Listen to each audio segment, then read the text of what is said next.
আমরা Kaushik বাকুলির form fill up করছি। প্রথমে একটা ছবি এখানে লাগাতে হবে, তারপর জন্ম তারিখ লিখব, জন্ম তারিখের পর আধার কার্ড নাম্বার লিখব, আধার কার্ডের পর মোবাইল নাম্বার লিখব, মোবাইল নাম্বার পরে বাবার নাম লিখব, বাবার এপিক নাম্বার লিখব, এরপর মায়ের নাম লিখব এবং মায়ের এপিক নাম্বার লিখব। মায়ের পর ওয়াইফের নাম লিখব, যারা অবিবাহিত তারা না লিখলেও চলবে। ওয়াইফের এপিক নাম্বার লিখব।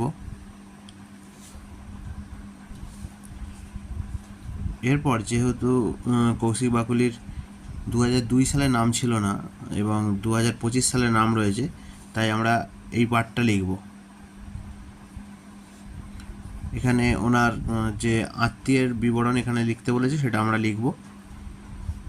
এখানে হচ্ছে প্রথমে ওনার বাবার নাম লিখব, যেহেতু ওনার বাবার নাম ছিল 2002 সালে।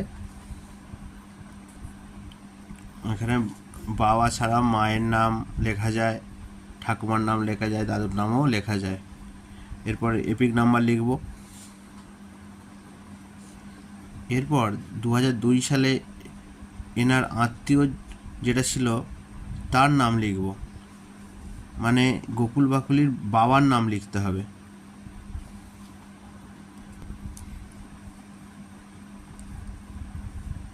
সম্পর্ক, এনাদের পিতা পুত্রের সম্পর্ক, এখানে জেলা লিখতে হবে,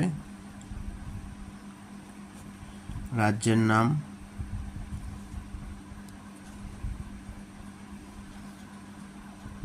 বিধানসভার নাম লিখতে হবে চণ্ডীতলা। চণ্ডীতলা বিধানসভার আগে কোড ছিল 178। অংশ নম্বর লিখতে হবে, ক্রমিক নম্বর লিখতে হবে।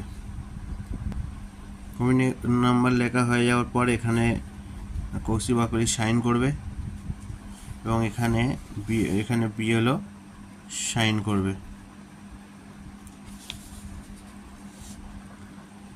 আমরা প্রথম থেকে আরেকবার দেখে নিই। এনার 2002 সালে নাম ছিল না, 2025 সালে নাম আছে। প্রথমে জন্ম তারিখ, আধার কার্ড নাম্বার, ফোন নাম্বার, বাবার নাম, বাবার এপিক নাম্বার, মায়ের নাম, মায়ের এপিক নাম্বার, ওয়াইফের নাম, ওয়াইফের এপিক নাম্বার। যদি ওয়াইফ না থাকে এখানে লেখার কোনো দরকার নেই। এবার 2002 সালের এনার আত্মীয়ের বিবরণ চেয়েছেন, এখানে ওনার বাবার নাম, বাবার এপিক নাম্বার, দাদুর নাম, সম্পর্ক এবং টোটাল ডিটেলস চেয়েছে।